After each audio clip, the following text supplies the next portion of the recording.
you obviously won, and then you went for a dive in the pool. Take us through the celly. Was that Oh a my God. premeditated thing? Did you decide you're going to do this ahead of time? No, I did not decide. I honestly had a red eye that night, and so I was hanging out with Dylan. I was hanging out with Ireland. We were next to like two giant pools, and so I was like, I think it was Ireland. She's like, "Should you jump in with your medal?" And I was like, "Why not?" Ireland jumped in, like other people from the PPA and Dylan. So it was an awesome experience. Like probably one of my favorite post win celebrations. I feel like the PPA tournaments need more like iconic sellies afterwards, right? You have some NASCAR ones where they'll like drink the milk or kiss the bricks or whatever there is. Like each tournament I feel like needs a little celebration like that. So you can be the I'll pioneer start of it. that. I love that idea. I mean, I feel like it's just like you lift up your trophy and it's awesome, and then you give it back and you're like, oh, this is sad now. So I feel like we should keep it going, and like maybe all the winners can do something together. Creatine is essential. Whether you're grinding on the pickleball court, hitting the gym, or just trying to keep your energy dialed in, it's the stuff that helps your body and your brain perform. And that's honestly something that I didn't even know is how important creatine is for your brain. Momentous makes it simple with their new creatine lemon. It's Creapure from Germany, no fillers, no artificial junk. Every batch is NSF certified for sport, which means it's trusted by Olympic athletes, pro teams, even the military. Clean, effective, and tastes just like lemonade. Check it out at livemomentous.com. Use code THEDINK and save up to 35% on your first order. That's code THEDINK.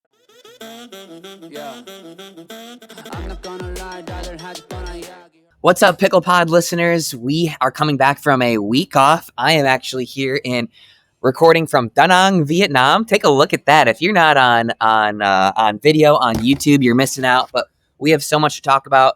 We have Kate Fahey joining us to talk about the Sacramento Wood Paddle Open and everything that happened over there. T-Dog is going to come on, and we're going to talk about everything that happened in Kuala Lumpur, because there was lots of stuff that happened in Kuala Lumpur. Big week for pickleball on two different sides of the entire world, and we're going to break it all down this week. All right, welcome to the podcast, Kate Fahey. I feel like this is very long overdue. You had an amazing weekend in Sacramento. Welcome to the pod. Thank you, Zane. Thank you for having me. I've wanted to be on the dink for a long time, so I'm pumped. Wow, dreams do come true. Um, so you obviously had yourself a very good weekend with the Sacramento Wood Paddle Vintage Open. You ended up winning the singles over Jeannie Bouchard. You and Dylan ended up taking a silver medal to the Johnsons in mixed. What were your sort of expectations going in playing with the wood paddles?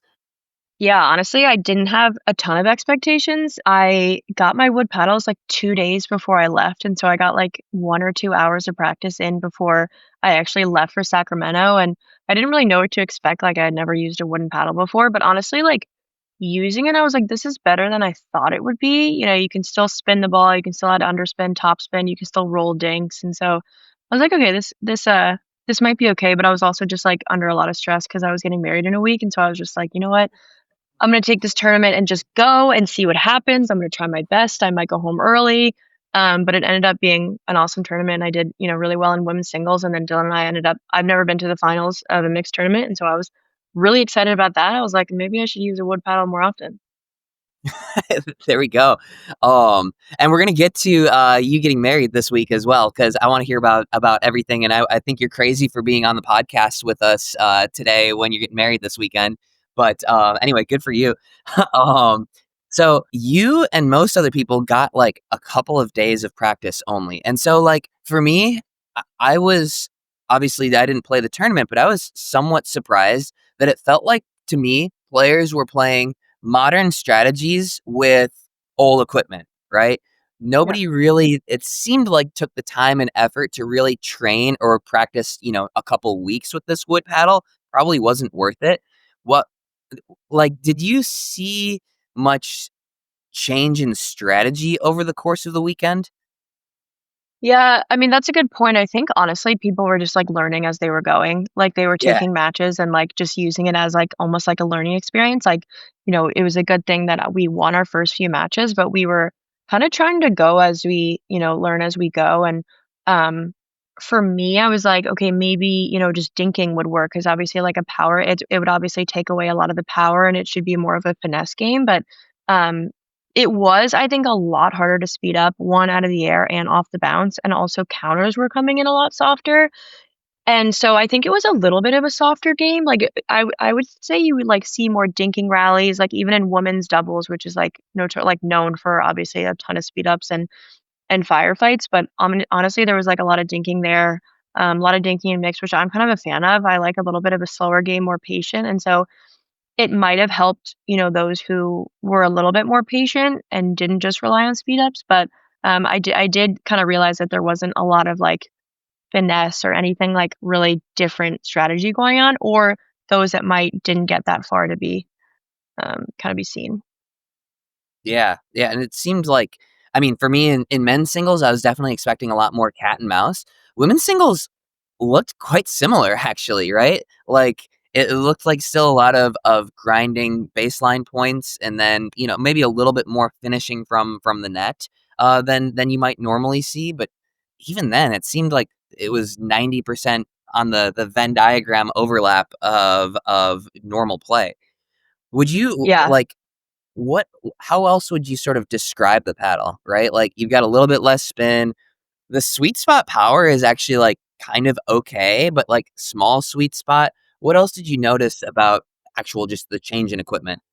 Yeah, I would say definitely the smaller sweet spot was probably what I picked up on the most and was most evident. Like, obviously, with paddles now, it's, like, a little more forgiving, like, even if you don't hit the sweet spot, you can kinda get away with it and still put a reset in the kitchen or still counter pretty decently, but, like, if you don't hit the center of that paddle, like, like, flying, or it would just kinda, like, make this weird sound and the ball would go nowhere, and then, obviously, people would look at the paddle and, you know what I mean? But, smaller sweet spot, I would say, like, in singles especially, like, I was like, "Oh, I'm gonna roll this ball cross court," and it would just go in the bottom of the net. I was like, "Well, I try to Slide hit right that out. like I would." Yeah, it would slide right off, and I was like, so I had to, like, kinda make some adjustments, like, on my forehand, I tend to, like, kinda pop up too early, and so while using this paddle, it was more evident that that was an issue that I had to work on because you really had to stay down and, like, try to keep the ball in the paddle as long as possible because it would just slide off, and so a lot of the time I was like, I'm trying to do this with the ball, but, like, I should have been like, okay, I'm using a wooden paddle. I can't necessarily maybe roll the ball if I'm like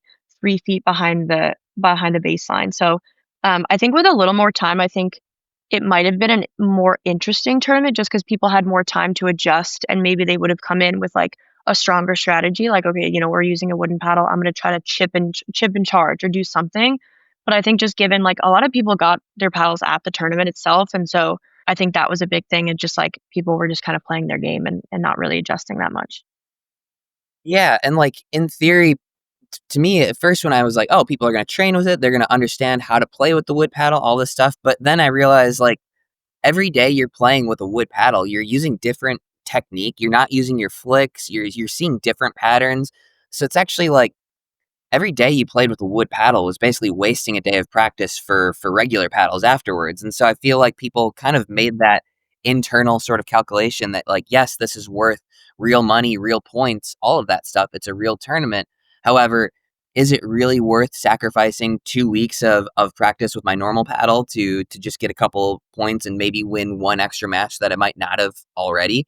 And it feels like people made that calculation like, all right, I'm just gonna go play. It might not be worth it to really dive in and optimize my game with this wood paddle.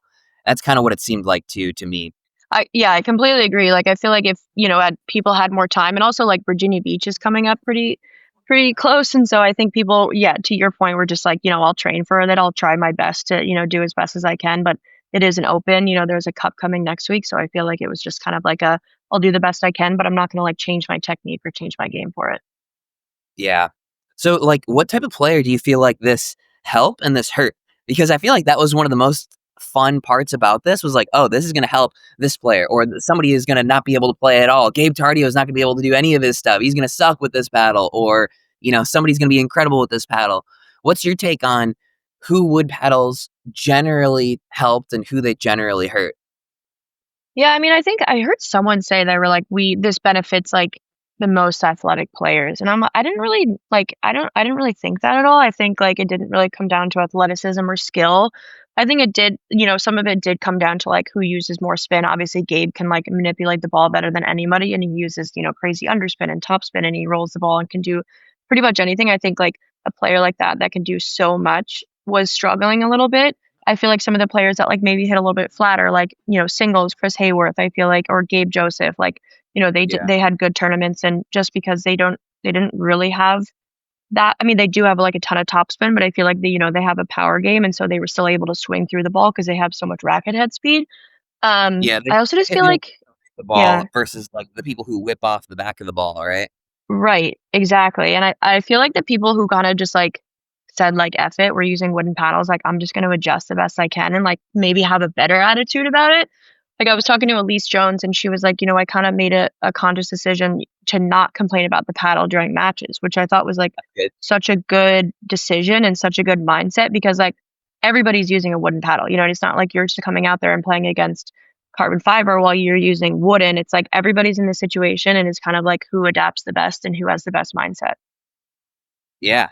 But that didn't stop us from having paddle drama actually this week. So, heading Oh. into this tournament, a couple of manufacturers, from what I understand, Proton and Franklin, made souped up actual like paddles made out of wood with their own specifications, not just the Pickleball Central one. And just like 2 days before the tournament, PPA had to send out a message like, no, we're going to give you these paddles. You can slap logos on them if you want, but you can't be making souped up paddles. And thank God for that, because that would have destroyed this entire tournament, I think.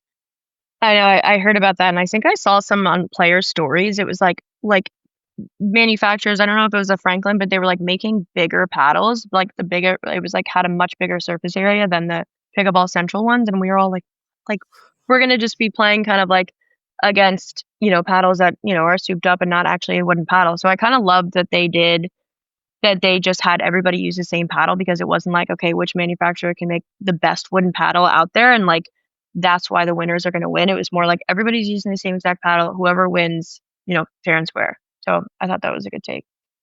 Yeah, for sure. I feel like maybe the next version is, everybody just uses the same paddle, right? Like a regular paddle. Maybe Pickleball Central gives one of their Versix paddles or something to everybody, and then you can see who the best pickleball player is with a modern piece of equipment. You can end the debate of so and so has this paddle or this illegal paddle or whatever, because equipment right now does still play a huge factor in. And I think wood paddle was interesting, but I think that the most interesting thing was that every single player was on the exact same level, which was cool, using the exact same equipment. But what are your, I guess, overall thoughts on this on the tournament? Pardo tweeted out, "Is this best off as once is enough as an exhibition, or get rid of it?" What do you think after this weekend?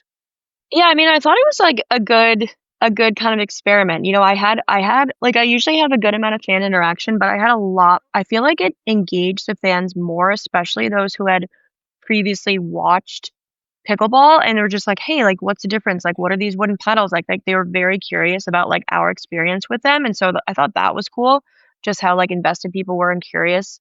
I think maybe in the future it might just be a little bit better for an exhibition, and the reason why is that it kind of takes some of the pressure off, and so there's no points on the line, there's no money on the line, and so people might be able to like, adapt a different game and like try to play more old school pickleball with a wooden paddle and kind of make it a little more entertaining rather than just like I'm going to do whatever I possibly can to win this point with a wooden paddle because there are points on the line. So I think maybe making it a little more fun, a little bit more like exhibition style where everybody's just like having a good time and trying to make it more entertaining for a spectator, with the wooden paddle, I think would just make it a little bit more interesting.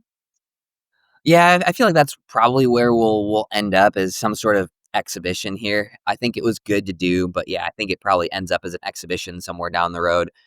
All right, so let's go through some of your results. First, women's, we had Tina pulled out. Do you know anything, like what's up with Tina? Is she all right?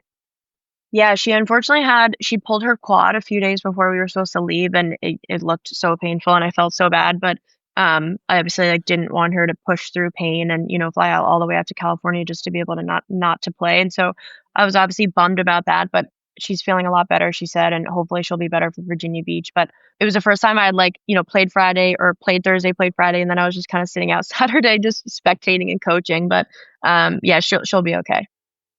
Okay, good. Yeah, I saw she pulled out with you and Andre, and I was hoping everything was all right. I didn't know what was up with Tina, but I think you guys unfortunately probably would have been one of the favorites in this tournament as well. The way that you guys play and yeah, I I think that would know. have been an exciting team to watch. But are you guys playing together in Virginia Beach? You mentioned, or was it just this? Uh, yeah, I'm playing the rest of the year with Tina. I am not playing Virginia Beach. I am trying to have my marriage off to a good start, and we're just gonna take a little mini moon. So yeah, not playing Virginia Beach, but gonna have FOMO for that one for sure. Well, let me ask you about that. So it's Tuesday night. You guys are getting married on Saturday, correct? Like, how stoked are you? Like, why are you here talking to me? All that stuff. I told you it's been a dream of mine forever to be on the Ding podcast. Um, we actually just got off like a 2-hour phone call with our wedding planner. I was like, I have to leave. I'm on a podcast. It was so funny. But no, I feel like we're kind of past stress mode and now we're just like whatever happens, happens. Like we're so close to the actual day and like whatever happens is gonna happen. Like if something little goes wrong, I hope we don't really notice it. But at this point we're trying to have the best time we can and we're trying to let our guests have the best time we can. And I feel like stressing isn't really that helpful, and so we're just like so excited to finally do it. Yeah, definitely. I felt like actually I cleared my whole calendar for week of our wedding last year, and I was just twiddling my thumbs. I'm like, I got nothing to do. Like, we took care of everything ahead of Yeah, time, and now it's just like sit back, enjoy what's gonna happen. Happens. I feel like there were a bunch of things that like went wrong with our wedding, and like I didn't care. I thought it was an incredible time. You're just yeah. gonna be so in the moment and happy for you. Definitely, Thank you. everybody will say it's the best day of your life, and it goes by so quickly and very, very accurate. I know. I'm like almost sad. It's like gonna be over soon because I don't know. It's gonna be so fun, but we're just gonna try to soak it all in. And I heard there was a good quote. It was like, whatever goes wrong, like none of your guests are gonna know. They don't know how it's supposed to go. You know what I mean? And so something that like doesn't go wrong, they think is like just according to plan. So gonna just try to have that mindset through the whole day. Yeah, absolutely. And the honestly, like the planning of everything was a lot of fun. At least for me, I was pretty involved as well. And I feel like that whole lead up, the whole build up is something not to take for granted as well. For sure. Yeah, I feel like people say, the planning is stressful and there are parts that are stressful, but like you are planning the best day of your life. And so it's like all exciting, you're thinking about who's going to sit where, what colors are we going to do, and so it's all fun planning. But I remember seeing pictures from your wedding. It looked beautiful. Where was it again? We did it in Austin. Where are you guys That's doing so it? cool. We're doing it at a farm in New Jersey, kind of right around where we Oh, both grew beautiful. up. Yeah. Yeah. And good weather, knock on wood. They were like, it's hurricane season, but now we're looking and it looks sunny. So knock on wood. Oh, that's exciting. That's exciting. Yeah. Well, and so you're taking a little honeymoon afterwards. What'd you call it? A mini moon?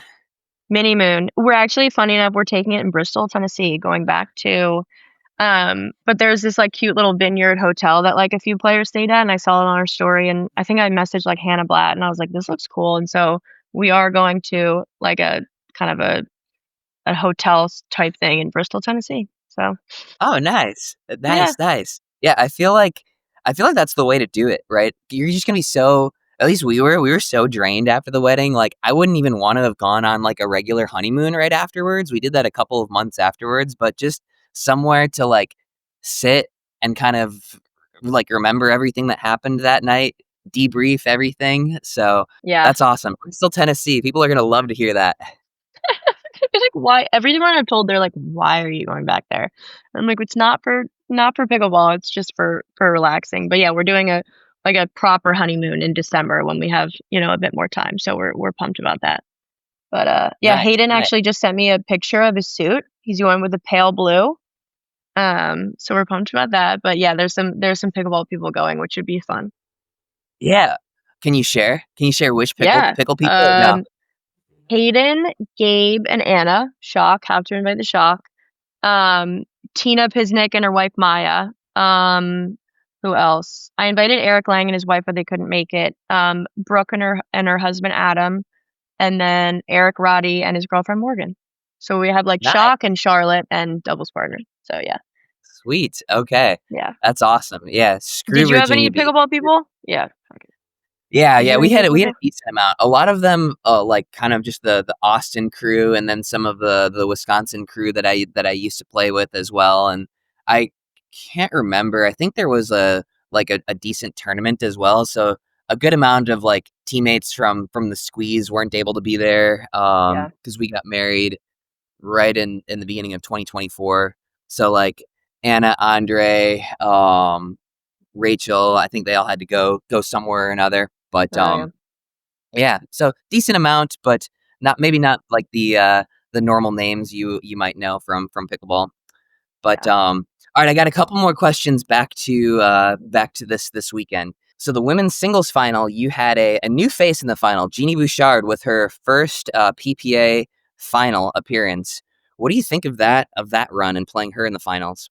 Yeah, I mean, she had some incredible wins on the way. I mean, she beat Brooke, she beat Leia, she beat Lane, and so going to the match, I was like, and I was watching her play, and she was playing very well. I don't know if it was like the wooden paddle, or I also think it's because she's been working really hard, and you can definitely see a ton of improvement in her game, and so I was really nervous going into the match. I didn't really know what would happen, and I played her before, and it was a battle, and she obviously competes so well. I mean, she's been at the top of the world in tennis, and so I think we're honestly going to see more of her. I think she played well in the final, and I'm excited for more battles with her. But I think it's even better when the women's singles draw is getting stronger and stronger. Yeah, I was impressed by the run too. Honestly, like Leia pre-tournament was my favorite to win this one because she's so difficult to pass and she's one of those players that plays a little bit flatter as well. And so Jeannie taking out Leia, I think was a super, super impressive win, especially because I think that the conditions may have favored Leia as well. But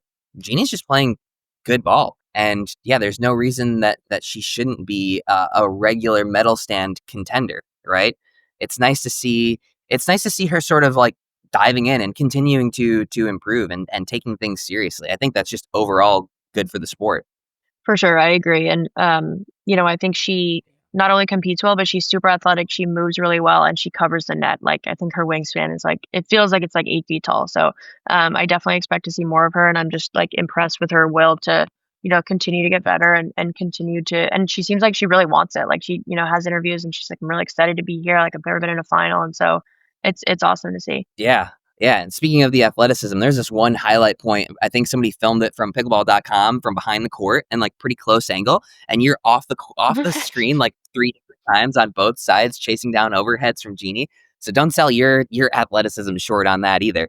Thank you. You obviously won and then you went for a dive in the pool. Take us through the celly. Was that Oh a my was that a God. premeditated thing? Did you decide you're going to do this ahead of time? No, I did not decide. I honestly had a red eye that night, and so I was hanging out with Dylan. I was hanging out with Ireland. I was just like, watching, hanging out with the PPA as they broke down everything, and we were next to like two giant pools, and so I was like, I think it was Ireland. She's like, "Should you jump in with your medal?" And I was like, "Why not?" And so I just like took my medal, and she's like, "Do you want a new medal?" I'm like, "No, this is the best medal ever because it's soaking wet."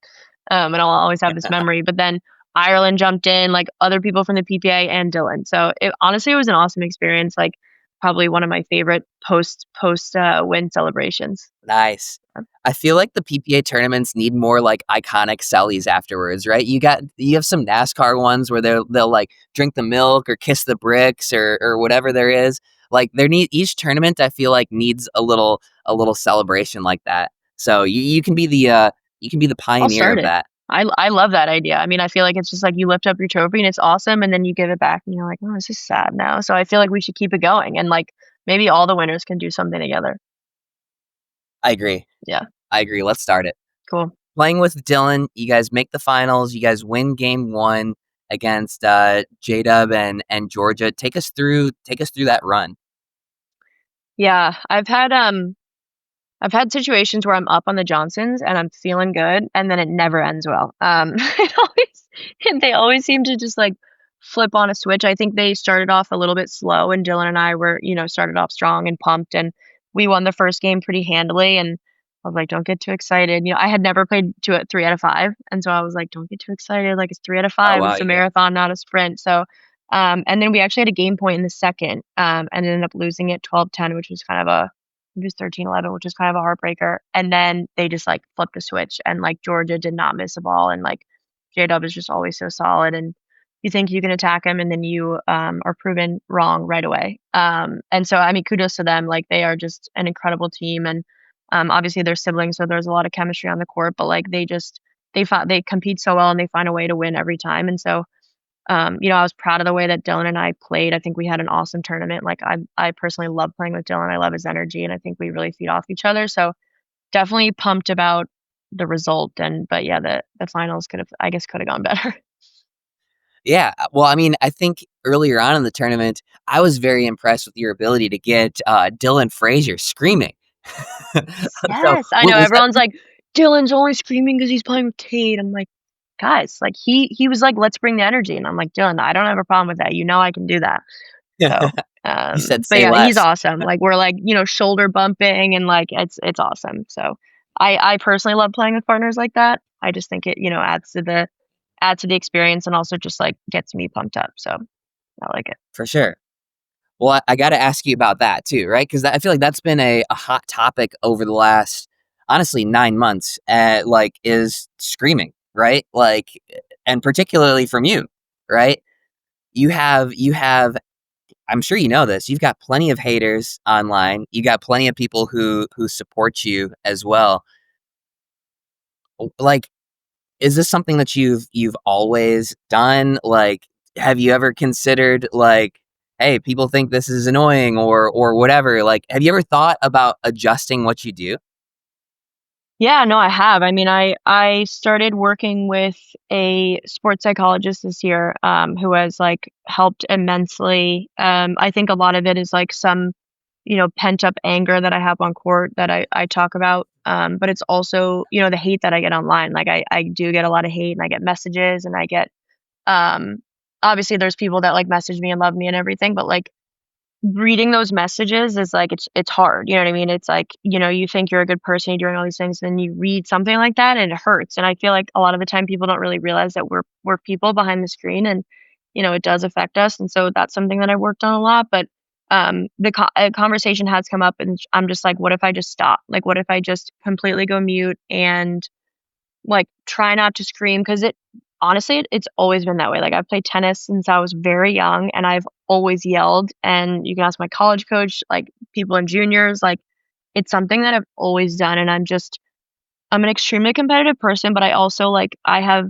get stressed on the court, and I get anxious, as everybody does. And so sometimes it's just a way to let go of those emotions, like to just like, take everything, take all the anger, take the excitement, and just like release it.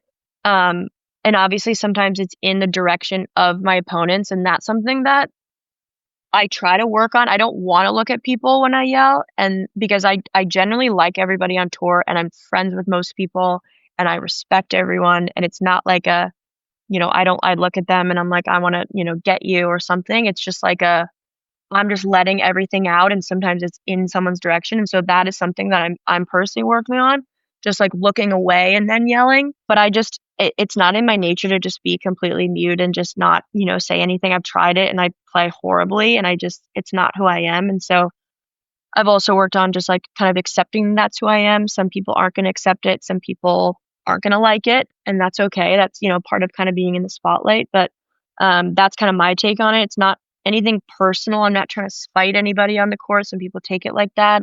When people yell in my direction, I think it's awesome. It's a hot take, but I like it. I like the combativeness. I think pickleball should be a loud sport. I don't think it should be like tennis where everybody's very polite. And so that's kind of my take. Yeah, definitely. I think you hit it on the head that I feel like the what people dislike most on the I don't think is the screaming, right? Because like we're seeing Georgia. She's getting so much more animated now, right?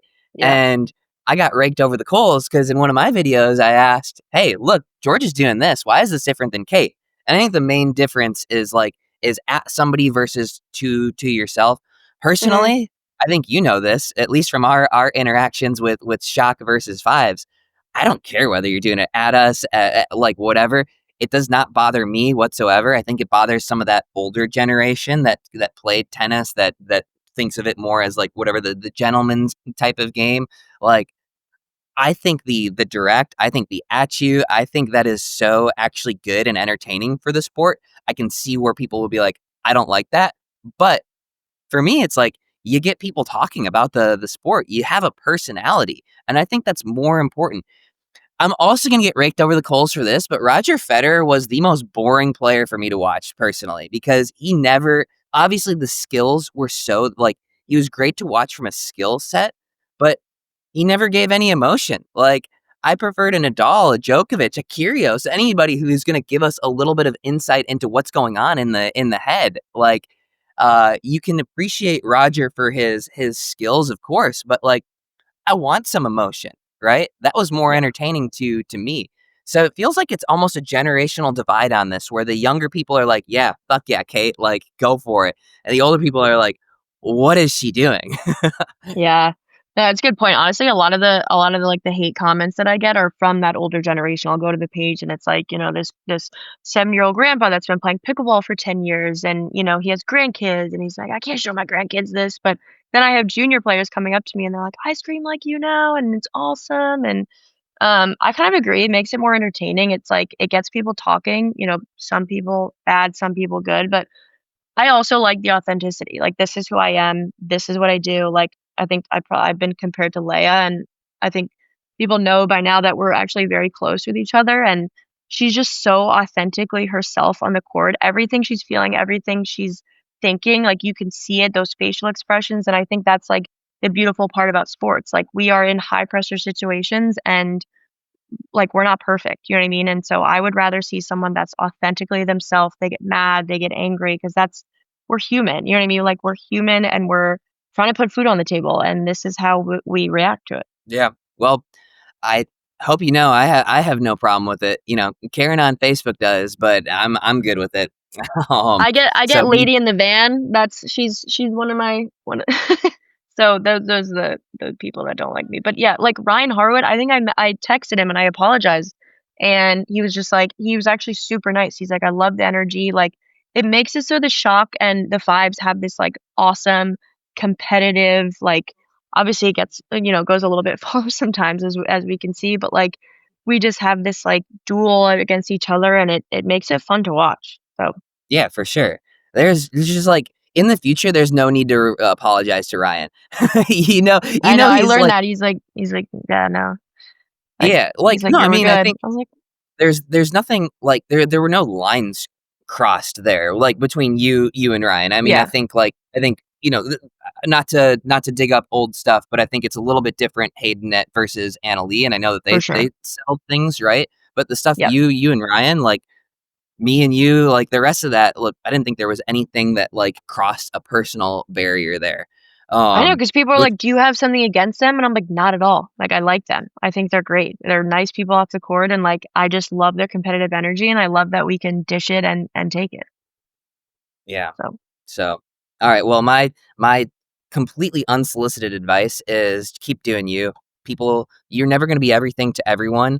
Like you're going to have some haters, and I think it's better to be authentic because people are seeing through the bullshit of people trying to put on faces. Just do you. You're going to have some people who just don't like you. You're going to have more people that resonate with you because you're authentically yourself, and they can see their authentic selves in you as well.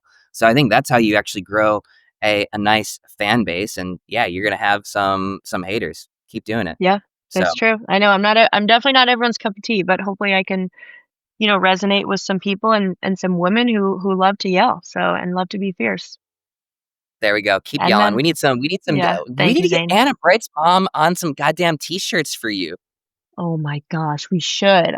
I'm trying to the one of my good friends who works at Yola has tried to do screaming and dreaming, so I might start doing stuff with that. You never know. There we go. Let us know when the merch launches for sure. But Thank you. hey, thank you so much for coming on. Wedding week, that's crazy. Super excited for you guys, and excited for the other picklers that get to go check that one out. So have the most incredible time, and Thank you. don't think pickleball. Yeah, I know I'm gonna try not to. No, the keyword is no pickleball, but yeah, thank you for having me on. This was awesome. Thank you, Zane. Yeah. And by the way, congrats on obviously the singles win as well. Many more to come. Thank you. So, Kate, Thank you. I appreciate Thank it. you. Do you ever stare at the grocery store meat section and feel like you're just rolling the dice? Half of the time, that fresh steaks, it looks tired. That's why I like Good Chop. They deliver high quality American meat and seafood right to your door, vacuum sealed and frozen at peak freshness. Steaks, chicken, seafood, pork. You build your box, they handle the rest, and it's all from local family farms and fisheries here in the United States. No more mystery meat, just the good stuff. Head to goodchop.com today and use the code DINK130 for $130 off your first box.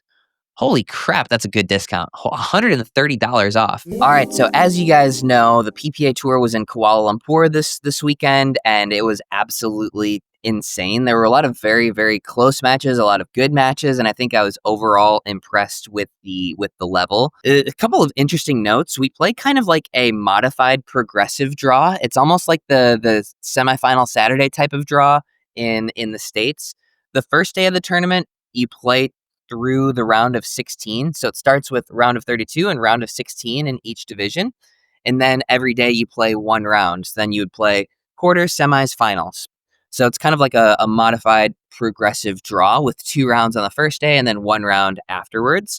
The PPA pros that were here for Malaysia were myself, Ben Johns, Anna Bright, Christian Alshon, Tyson McGuffin, Eric Oncins, Tama Shimabukuro, Grayson Golden, Armand Bhatia, Jonathan Trong, Tyson McGuffin, Caitlin Christian, Hannah Blatt, Liz Trueluck, and Zoe Wong. A couple of interesting notes on that. Tama is the recently signed 14-year-old player, and then Armand Bhatia is the Indian player who's also signed a UPA contract. He's going to come play some in the U.S. next year and internationally as well. And so the tournament itself was... We were at 9 Pickle in Setia Alam, which is like a suburb of Kuala Lumpur. And before the tournament even started, we had some paddle issues. The day before the tournament, there were a lot of paddles that sounded like gunshots going off.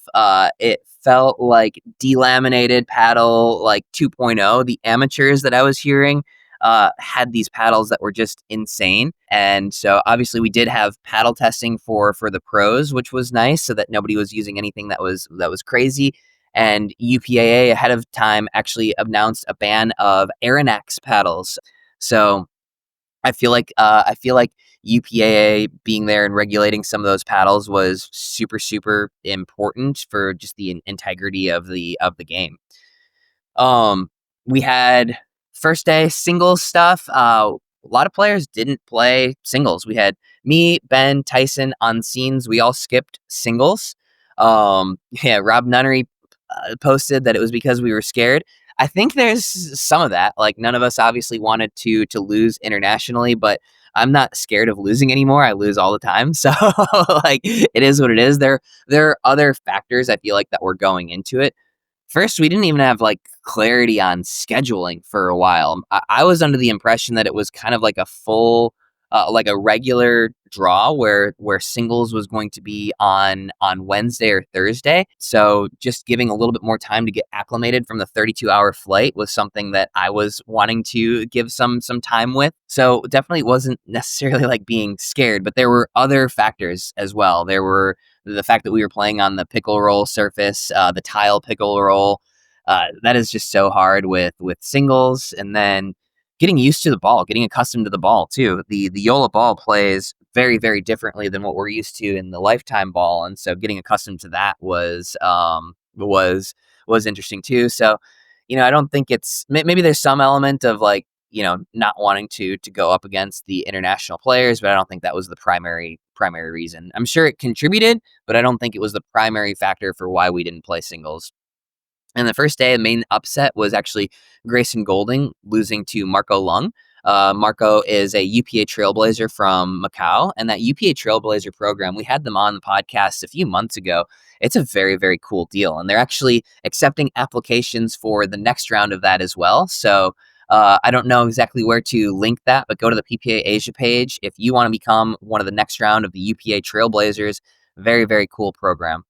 The most interesting result of the day was Ben and Christian down 8-7 in the third in their first round match against Hien Trong and Kwon Do. Nobody had that on their radar. They played a very aggressive style. Ben and Christian obviously seemed to be struggling a little bit to get accustomed to each other, to get accustomed to the ball, to get accustomed to the conditions, all of that stuff. That was a very, very interesting match. Obviously, Ben and Christian cleaning it up down the stretch was huge to narrowly avoid that upset. Another upset on day one, if you can even call it an upset, was Rose Van Riek and I lost to Trailblazer Yufei Long and Hong Nam Lee. Lee Hong Nam.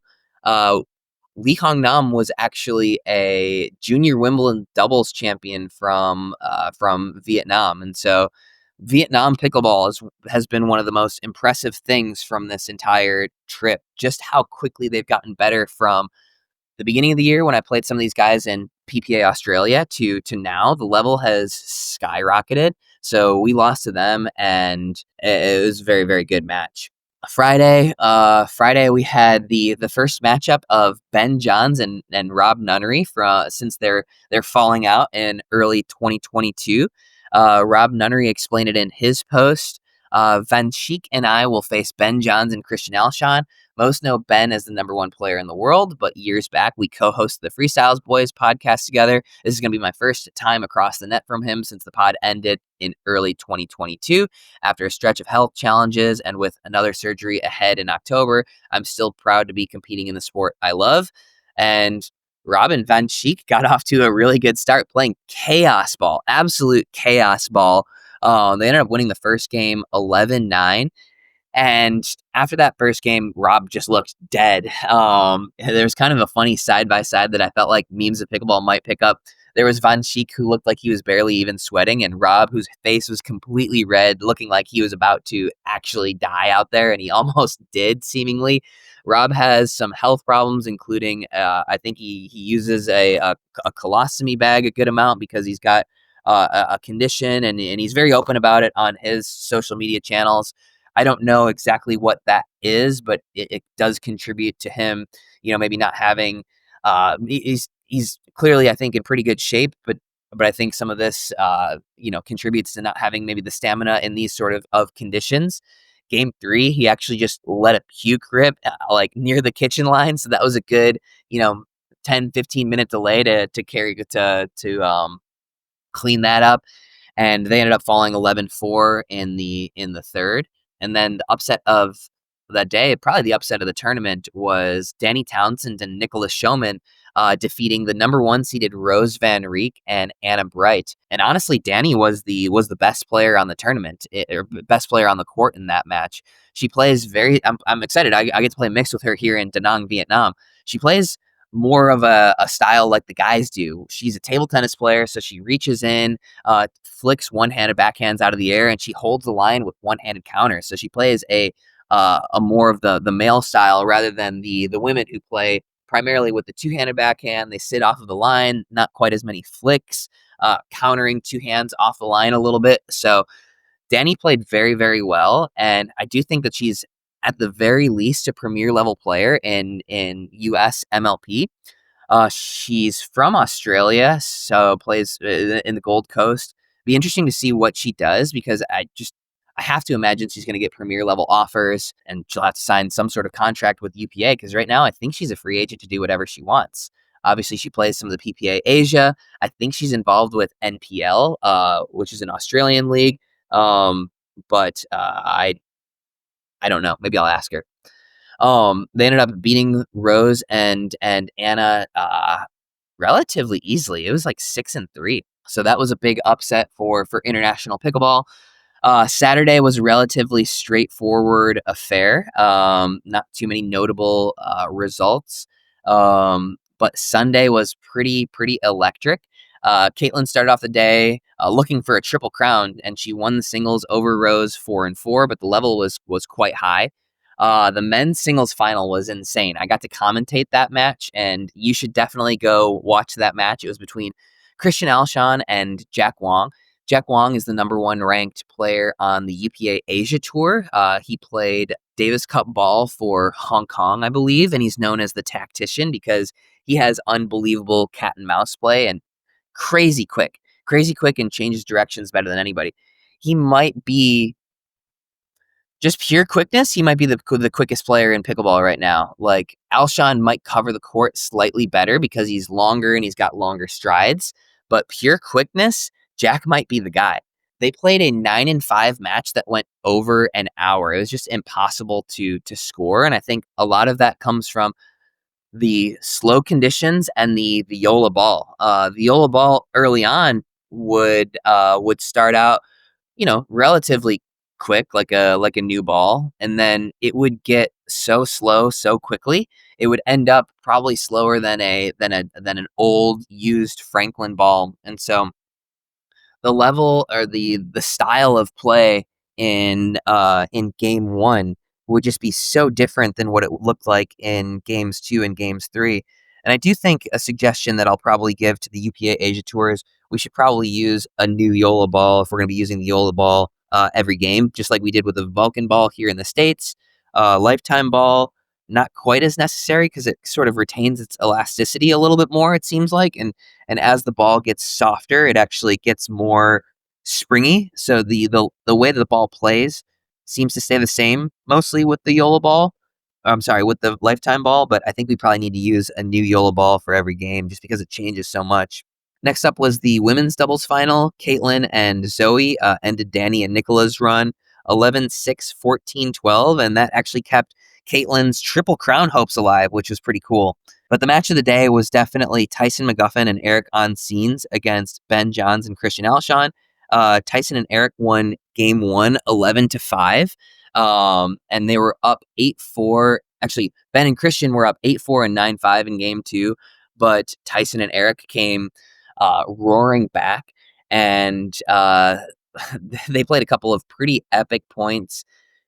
They have 8 championship points in game 2, but Ben and Christian come back 15-13 to win that one, and I thought that Tyson and Eric were just absolutely cooked at that point, but they ended up cleaning up and winning game 3 11-9, and they had one of the most epic celebrations of all time. Eric whips the paddle, does a lap around the entire court. It was wild. So this is Eric's first gold medal on the PPA tour, and yeah, that was pretty electric. I think one of the things that went wrong was Christian it felt like didn't have his normal offense. I think part of that is the slower ball, and then he wasn't quite hunting as much. I feel like Christian is at his best when he's hunting and he's taking up a lot of space, but when you're playing next to Ben takes a lot of space. And so one of the biggest things is I feel like Christian comes in from that right side and flicks with his backhand very nicely, but he was sort of deferring to Ben to take that forehand a little bit more than normal, and I don't think that was a winning combo for Christian. Christian grinding isn't as good as Christian hunting, and I think that was kind of a main difference there. And also, the conditions, I feel like, factored in and favored Tyson a good amount because Tyson loves grinding. Tyson was out grinding Christian cross court on that one, and then Eric was coming in for timely offense using his length as well. So yeah, I think that was a big factor there. After that, they had the last match of the day was the mixed doubles match with Anna and Ben versus Christian and Caitlin. Caitlin was going for her Triple Crown, but it wasn't going to happen. Christian was cooked after all of that stuff, and Ben and Anna were too good. They ended up winning that one 3-2. But what does this say about pickleball internationally, pickleball in Malaysia? I think I was overall very impressed with the fans of Malaysia. They just love good pickleball. They were loud. They were into it with good points, and that you could not have fit another spectator in 9Pickle. But then, yeah, the level of play was solid. It was strong. I think it was impressive and it exceeded expectations. However, I do think that the ball factored into sort of leveling the playing field a little bit there. So it's not necessarily time for panic for the Americans, but the level of play is increasing quickly. And then the interesting part about it, I think, was the melting pot of styles you've got over there. You've got badminton, you've got table tennis, you've got squash, you've got tennis. Whereas in the U.S., it's tennis dominant, and so you can learn stuff from the table tennis players. You can learn stuff from the badminton players. Everybody has different patterns, and so the melting pot of styles, I think, is very, very interesting, and I think this bodes well for pickleball internationally.